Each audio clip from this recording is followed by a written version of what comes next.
اصل خبره دا ده دا وطن دی په کوم چې موږ اوسېږو پکار ده چې هر پښتون دا خبره موږ وکړو چې دا موږ ته نه چا په خیرات کې راکړلی نه چا په زکات کې راکړی دا وطن خدای پاک موږ ته راکړی دی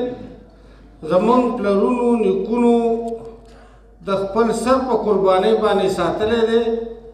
تر موږ یې رارسولی دی چې پاکستان نه و هم په دې وطن کې موږ اوسېدو چې انګریزان نه و هم موږ په دې وطن کې اوسېدو حتی چې پیغمبر علیه السلام اسلام لا نه و راوړی په دې وطن کې موږ اوسېدو چې عیسی علیه السلام نه و پیدا شوی هم په دې وطن کې موږ اوسېدو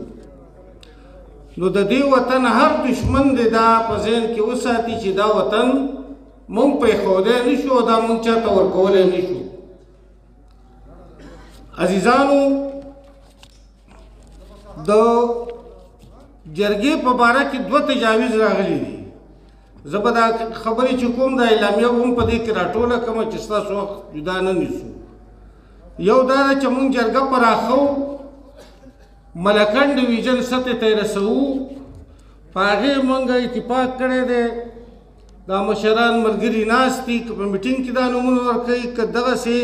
خواجه خان دی که کاجي دی احمدشاه دی دا نور ملګري دي 10 نومونه دي دوی راوباسي هغه به د نورو ضلعو ته ورکړو چې کله دوی میټینګ راغواړي که موږ ته ذمواري راکوي موږ به ډېر خوشحاله یو قربانتوب موږ ته راکوي موږ به قرباني شو موږ به دا میټینګ راوغواړو که خیر دویمه خبره چې کوم دی هغه د جرګې د لاندې پوه ده موږ به دا جرګې پکار ده چې بلکې دا به فیصله کړې ده یو قسم ته موږ چې دا به موږ تپو ته بوځو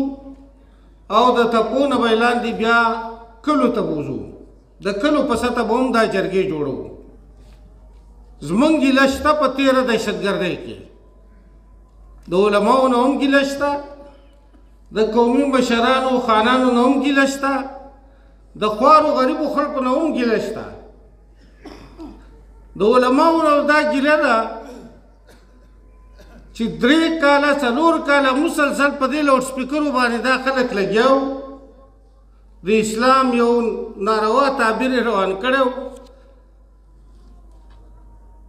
چا د اسلام صحیح تشریح نه کوله چې د اسلام په نامه یو ګمراهي خورېږي د هغې جواب خو به عالم ورکوي ملا به ورکوي د خانانو ملکانو نه هم دا ګیله وه چې تاسو د وطن مشران یې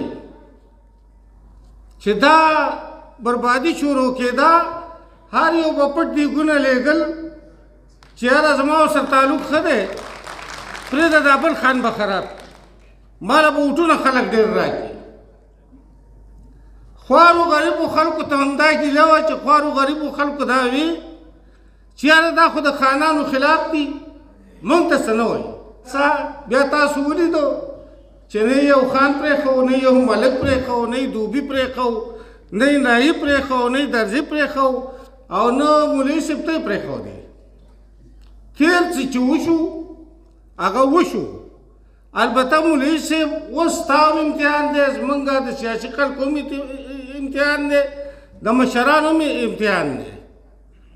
ستا امتحان دا دی چې ته به د جومات ته لاوډ سپیکر د اسلام د صحیح تعبیر دپاره د اسلام کې چې د امن کم تصور دی د هغې دپاره به یې ته استعمالوې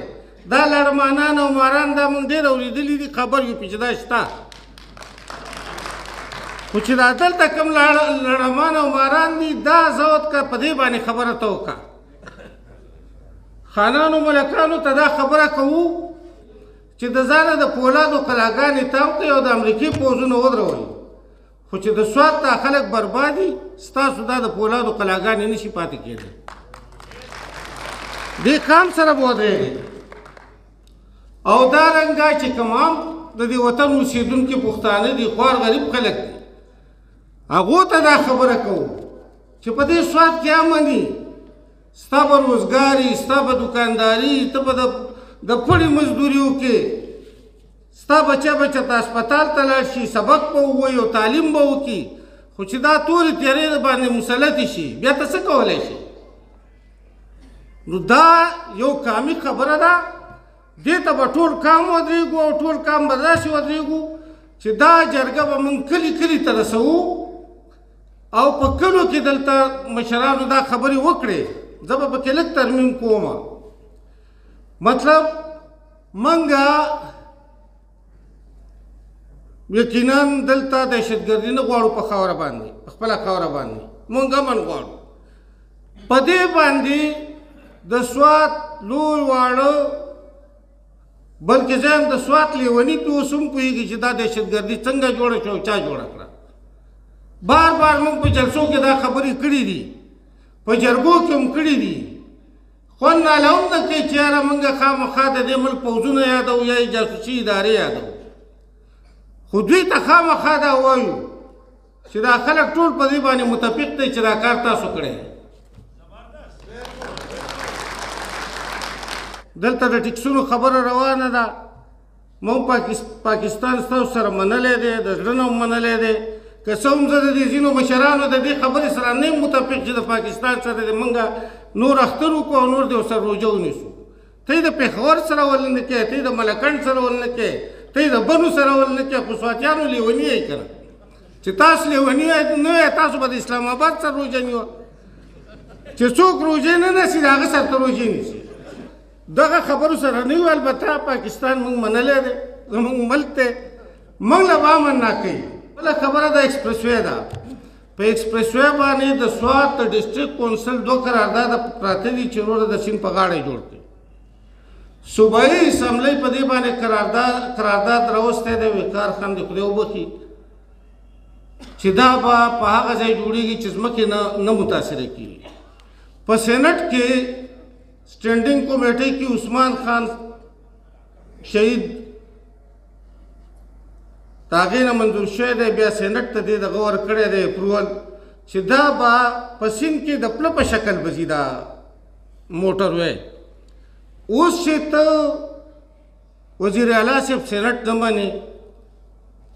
دغه اسمبلي چې ته یې وزیر اعلی کړی هغه ته نه منې، د سوات ډسټرکټ کونسل نه منې، بیا ته څه شی منې؟ ته موږ په دې پوه کړه چې موږ هغه لار واخلو. که ته دا اخلي چې موږ هم دې خلکو ته وایو چې ډنډې راواخلئ او څښا ټماټر او هګۍ په ټول سوات کې راټولې کړئ، 6 میاشتې پاتې دي، ته به 6 میاشتې پس دې کوره څنګه راوځې؟ ولې دا کار کوې؟ موږ دې ته ولې ودرې؟ خلک ولې مجبوره کوې؟ یو داسې کار وکړه چې خلک درته دوا وکړي. موږ دا وایو چې دا د سینټ قرارداد، د صوبایي اسمبلۍ قرارداد او د سوات ډسټرکټ کونسل چې کوم قراردادونه دي دې ته احترام وکړي. بله خبره د ټیکسونو خبره ده. په دې کې د ټیکسونو خبره دا ده. دلته بار بار دا وویلی شو چې موږ د سن 19 پاکستانیان یو، نه 80. دا صحیح خبره ده. حقیقت دا دی چې موږ داسې پاکستانیان نه یو لکه څنګه چې دا نور خلک دي. تا په پاټا کې د اصلاحاتو خبره ده کړې وه، د ملکنډ ډویژن خو پکې د سره ذکر نه و. زموږ خلک هم نابلده خلک وو، په خوږو خبرو باندې راله، بس هغه هم دغه شو چې یاره دا به چې ته ډېر ښه کار شي. نو اصل کې دا کم ادغام چې تا کړی دی دا غیر آئیني دی، دا غیر قانوني دی. د پاکستان په د آئین مطابق دا غیر آئیني او غیر قانوني دی. موږ دې ته مو مجبوروئ. موږ ټیکسونه نه منو، په هغه شکل کې به منو چې ته راشي او دا زموږ د سوات خلک یې ستا سره ومني. چې دوی نه یې منلي په زور نه تاله څوک ټیکس درکوي او که دفتر دې جوړ کړو بس خو خلاف ورزي ده، ته به موږ باندې کیسونه جوړوي، جیل ته به مچوي، موږ به د ځو ستا دفتر یې بسیږو، یا موږ خامخا دفتر یې ستاسې ځو، بل څه کار نه شو کولی. دا چې دا دهشتګردي ده، ګوره د دې دهشتګردۍ کې یو خبره مشرانو ته اشاره وکړه. امریکا ده، روس دی، چین دی، د هغو خپل مفادات دي. پاکستان بیا یو دیاړیمار سټیټ دی. هر وخت لکه دا په چوک کې مزدور نه ناسته، په چوک کې چا مزدوري، چا سره ګرنډۍ او د چا سره د رنګ ډبې. پاکستان جهاني طور په یو چوک کې ناست مزدور دی د سټیټ په معنا. او د ده مزدوري دا ده چې د ده سره پوځونه دي چې د هر چا د پوځ او د جنګ جګړې یا د مرګ و مار کار په کار شي، بس پاکستان له پیسې ورکوي، دی ولا کار کوي. د انټرنیشنل قوتونو چې هر مفادات دي، خو پاکستان چې کوم خاص دلته دغه دي هغه دا غواړي چې سوات ونیسي سوات قبضه کړي او د سوات ته یوازې نه چې د موټروی خبره ده یا د دې څو ځایونو خبره ده د سوات هره غونډۍ د دې خوښه ده هره ډیرۍ یې خوښه ده هر چمن او هر میدان یې خوښ دی دا ځنګل یې خوښې دي وروره دا زموږ نه نیول غواړي هغې دپاره دهشتګردي ډېره مناسبه ده چې دوی دا کار وکړي چې دا تېره دهشتګردي نه وی دوی زموږ نه په بانډۍ کې چوڼۍ جوړولی شوه د مټې کالج دی زموږ د خوازخیلې د جینکو د هلکانو سکول دی د لوبو میدانونه دي د 12 کالو نه په دې قابض دي وروره دا قبضه به ختموي ټولې تعلیمي ادارې به د سوات او د ټولې پښتونخوا به خالي کوي چې عرب کې سبق وایي پیتام پکې دی دا یو لویه اداره وه د سیلګرۍ دپاره د هوټلونو دپاره دا یې نیولې نو په دې باندې به ټول جدوجهد کوو که به نه کوو لاس به پورته کوي